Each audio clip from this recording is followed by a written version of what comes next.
कक्षा 11 मैथमेटिक्स। छात्रों, आज हम चैप्टर नंबर 7 स्टार्ट कर रहे हैं। चैप्टर का नाम है क्रमचय व संचय। क्रमचय और संचय, जिसे हम क्रमचय को बोलते हैं परमुटेशन,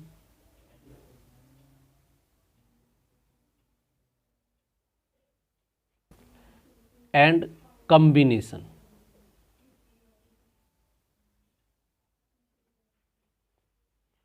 और ये हमारी इसकी प्रथम वीडियो नंबर 1। सबसे पहले हम समझते हैं गणना का आधारभूत सिद्धांत। गणना का आधारभूत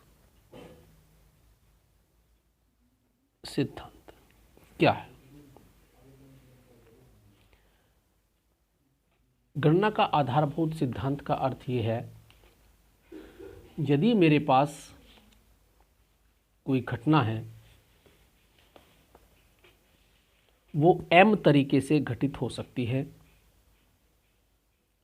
और कोई दूसरी घटना है उसी के साथ, और वो n तरीके से घटित हो सकती है, तो दोनों एक साथ घटित होने के कितने तरीके होंगे, अर्थात उनकी कुल भिन्न संख्या कितनी होंगी? यदि मेरे पास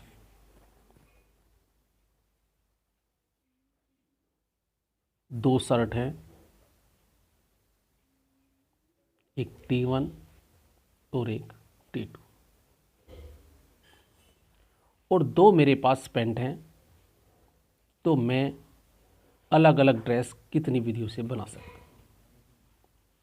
जब दो पैंट हैं तो मैंने पहले क्या, एक शर्ट T1 पहन ली, T2 पहन सकता हूँ, या तो ये पहन सकता हूँ। अर्थात शर्ट मेरे पास पहनने के दो तरीके हैं। पैंट T1 पहन ली, इस पर मैं पहली P1 पहन सकता हूँ, इस पर P2 पहन सकता हूँ। अगर मैं शर्ट दूसरी चुनता हूँ तो इस पर मैं P1 पैंट पहन सकता हूँ और P2। तो हम देख सकते हैं ड्रेस कितनी बन सकती है। देखो, एक मैंने पहली शर्ट, पहले नंबर 1 पहली शर्ट, दूसरी 2, दूसरी शर्ट, पहली पैंट नंबर 3 और 4। अर्थात इस शर्ट के, इस घटना के घटित करने के दो तरीके थे, जो मेरे पास पैंट थी दो, वो भी दो पैंट हैं, वो भी दो तरीके से पहन सकते, तो कुल 4 तरीके होंगे, 2 दूनी 4। ये कहलाता है गणन का आधारभूत सिद्धांत। तो यदि कोई घटना m प्रकार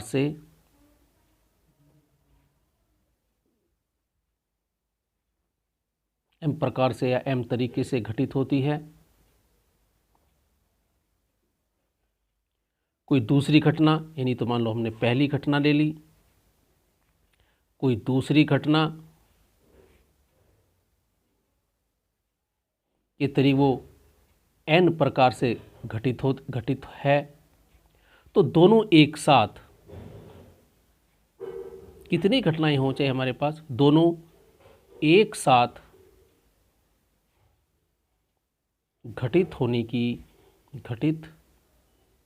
होने की संभावित विधियां।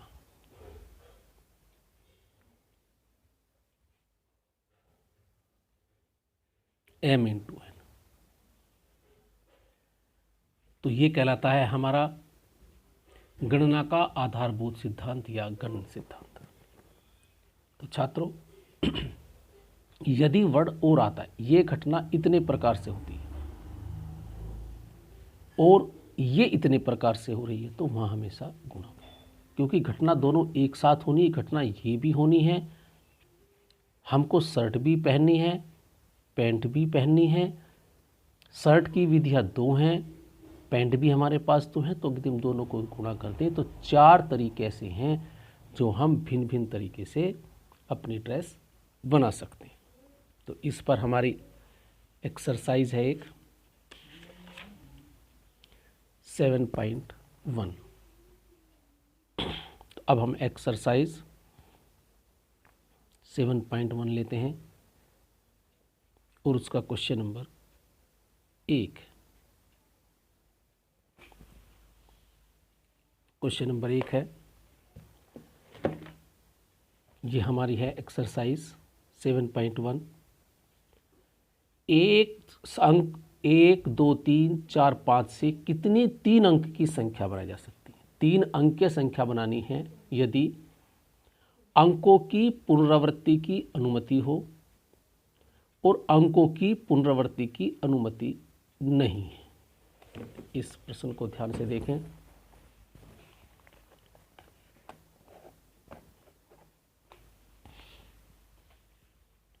हमारे पास अंक हैं, जो अंक अवेलेबल हैं 1 2 3 4 और 5। तो हमारे पास अंक हैं 5। कुल अंक जो हमारे पास हैं वो 5 है और हमें 3 अंक की संख्या बनानी है। तो हम कहते हैं फर्स्ट, अंकों की पुनरावृत्ति की अनुमति हो। इसे समझेंगे ध्यान से। अंकों की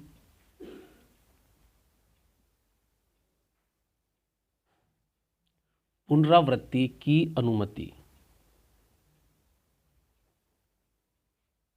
हो, ये फर्स्ट पार्ट है। हमें 3 अंक की संख्या बनानी है। 3 अंक, 1 2 3, अर्थात हम कह सकते हैं ये इकाई है, चलो ये दहाई का अंक है और ये सैकड़े का। तो 3 अंकों की संख्या है। देखो, अंकों की पुनरावृत्ति का अर्थ ये है कि यदि यहाँ से हम एक अंक इसमें चुन लेते हैं और वो लगा रख दिया जाए तो हमारे पास फिर भी अंक की कोई कमी नहीं है। अर्थात अगर हमने एक अंक यहाँ रख दिया तो ये नहीं कि हमारे पास अंक कम हो गया, अब भी अंक उतने ही हैं। यानी नेक्स्ट घटना के लिए उतने ही अंक जितने पहले थे उतने ही अवेलेबल हैं। तो देखो, मुझे 3 हमारे पास हैं, 3 अंकों की संख्या बनानी है। तो जो हमारे पास प्रथम अंक, इकाई का अंक अगर हम बात करें, या हम इधर से कर लें, इसमें कोई ऐसा अर्थ नहीं, फर्क नहीं पड़ेगा इस वाले क्वेश्चन में। तो हमने क्या किया, अगर हम सैकड़े के अंक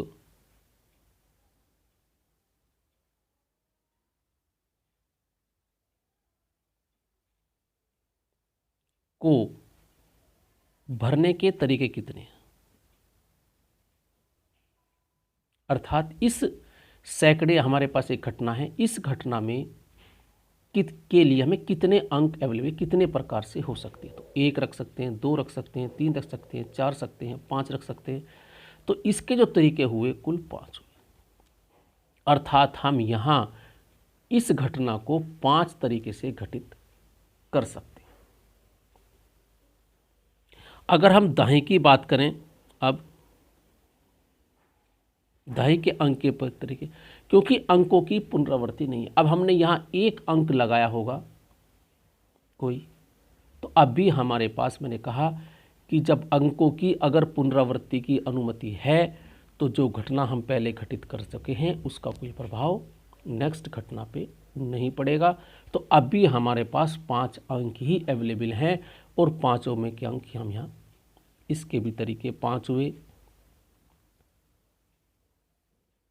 इकाई के अंक के भरने के तरीके भी 5 होंगे और तीनों घटना ये घटित होनी है एक साथ, क्योंकि अंक बनना है 3 अंकों का।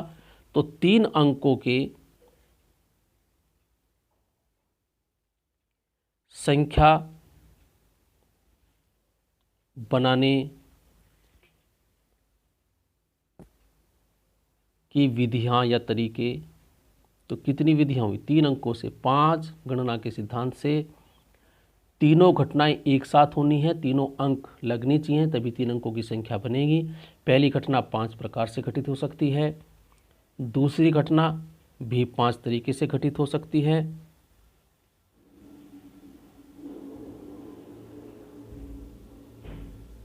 और तीसरी तरीका भी 5 प्रकार से घटित हो सकती है। तो हमारे पास 3 अंकों की संख्या बनाने की विधियां हुई 125 जब अंकों की पुनरावृत्ति। सेकंड पार्ट अगर बात करें हम,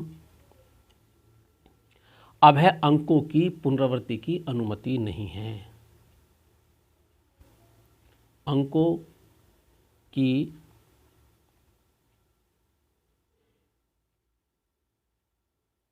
पुनरावृत्ति की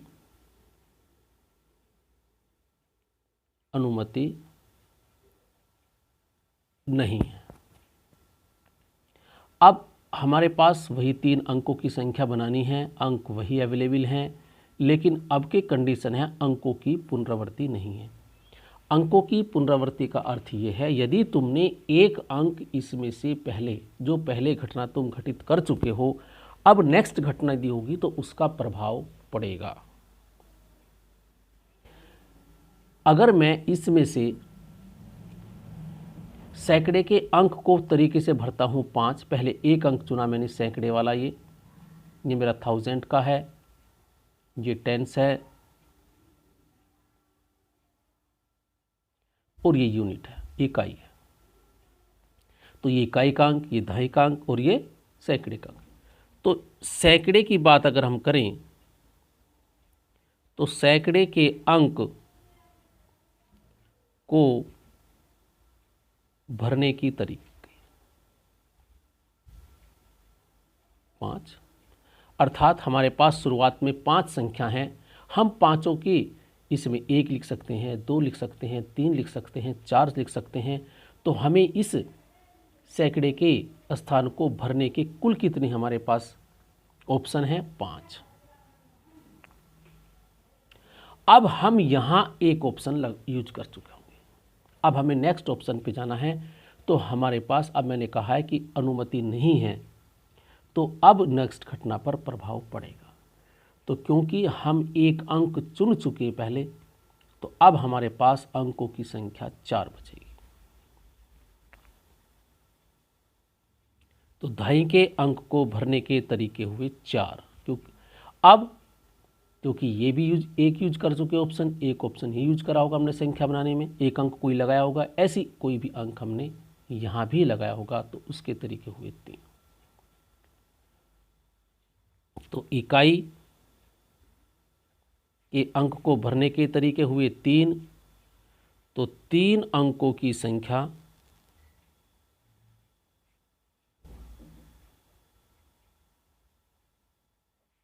के कुल तरीके कब? जब अंकों की पुनरावृत्ति की अनुमति नहीं है। तो अब हमारे पास 5 × 4 गणना के सिद्धांत से ये घटना 5 प्रकार से घटित होगी। हमारे पास दहाई का अंक 4 तरीके से भरा जा सकता है, इकाई का अंक 3 तरीके से भरा जा सकता है। तो हमारे पास हुए 5 चौक 20 या 60। तो हमारे पास कुल तरीके हुए 60। तो छात्रों, ये क्वेश्चन था। तरीका देखो, तो लिखने का तरीका मैंने लिखा है, तो मैं इसी प्रकार लिखना है। गणना का सिद्धांत, कोई घटना हमें घटित करनी है, उसके कितने ऑप्शन हैं पहले भी देख लें, अर्थात वो इतने तरीके से हो सकती है। फिर दूसरी घटना कितने तरीके से होगी, तीसरी घटना कितने तरीके से होगी। और गणन का सिद्धांत ये कहता है क्योंकि जब तीनों चीज़ों से मिलकर वो घटना घटित होनी है, क्योंकि 3 अंकों की संख्या हमें बनानी है, तो सभी अंक होनी चाहिए, इकाई का भी होना चाहिए, दहाई का भी और सैकड़े का भी। तो तीनों की गुणा होगी, क्योंकि हमें ये भी शामिल करना है, ये भी शामिल करना है, और ये भी शामिल करना। और का मतलब मल्टीप्लाई करते चले जाइए। तो ये हमारा हुआ। अब मैं इसका एक क्वेश्चन नंबर और 2 ले लेता हूँ, एक छोटा सा शॉर्ट तरीके से बता देता हूँ।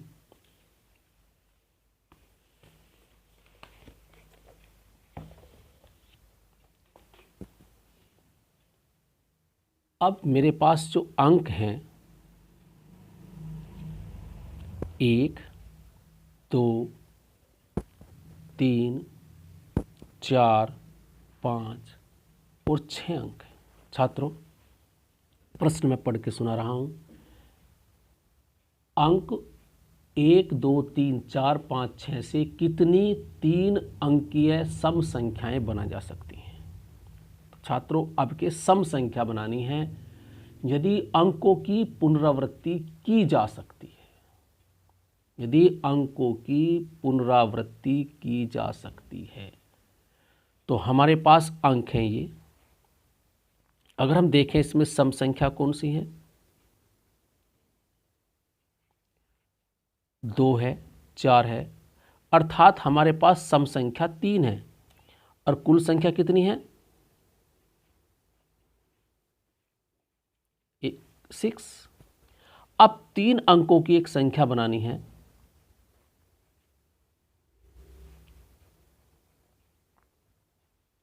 ये इकाई,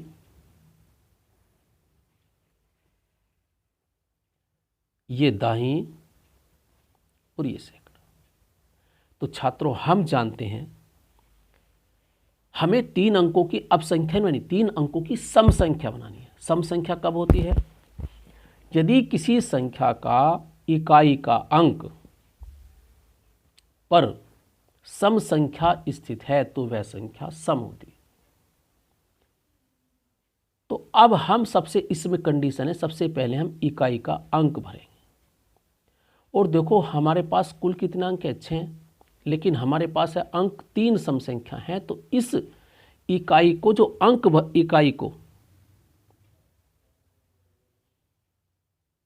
इकाई के अंक के जो तरीके होंगे वे हमारे पास 3 हो।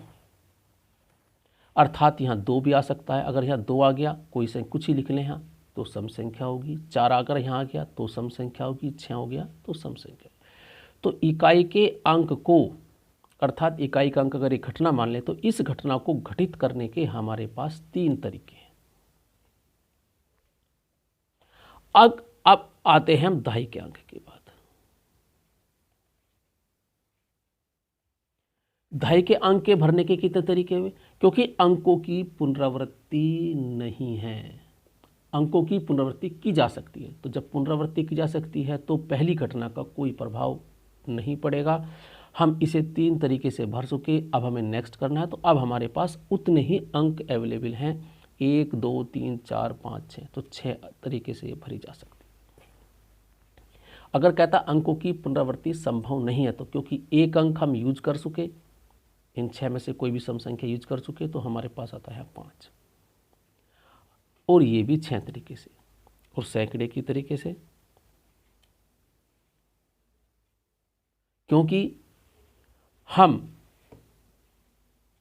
अंकों की पुनरावृत्ति की जा सकती है तो हमारे पास पहली घटना का कोई प्रभाव नहीं पड़ेगा। इकाई का अंक, अर्थात इस घटना को घटित करने के तरीके 3, अब इसका कोई प्रभाव नहीं होगा। अब हमारे पास कुल अंक कितने हैं? 6 हैं। तो 6 के 6 यहाँ मल्टीप्लाई, 6 तरीके इस घटना घटित करने के। 6 अंक कोई सा भी रख सकते हैं, क्योंकि यहाँ 3 अगर मैंने 2 यहाँ रख दिया तो 2 यहाँ भी रख सकता हूँ, इसका अर्थ ही है। इसके बाद सैकड़े में अब भी, क्योंकि इन दोनों घटनाओं का कोई प्रभाव नहीं पड़ेगा, अब भी अंक हमारे पास कुल कितने हैं? 6। तो कुल कितनी घटनाएं हुई? तो उत्तर हुआ हमारे पास कुल घटनाएं, कुल 3 अंकों की सम संख्या कितनी होगी? 6 × 6 × 3, 36, 108, 36, 18, 108। तो 108 संख्याएं हमारा इसका आंसर होगा। छात्रों, ये थी हमारी इसकी पहली वीडियो गणना के सिद्धांत पर। इस प्रकार हम सभी क्वेश्चन कर सकते हैं। Thank you, have a nice day.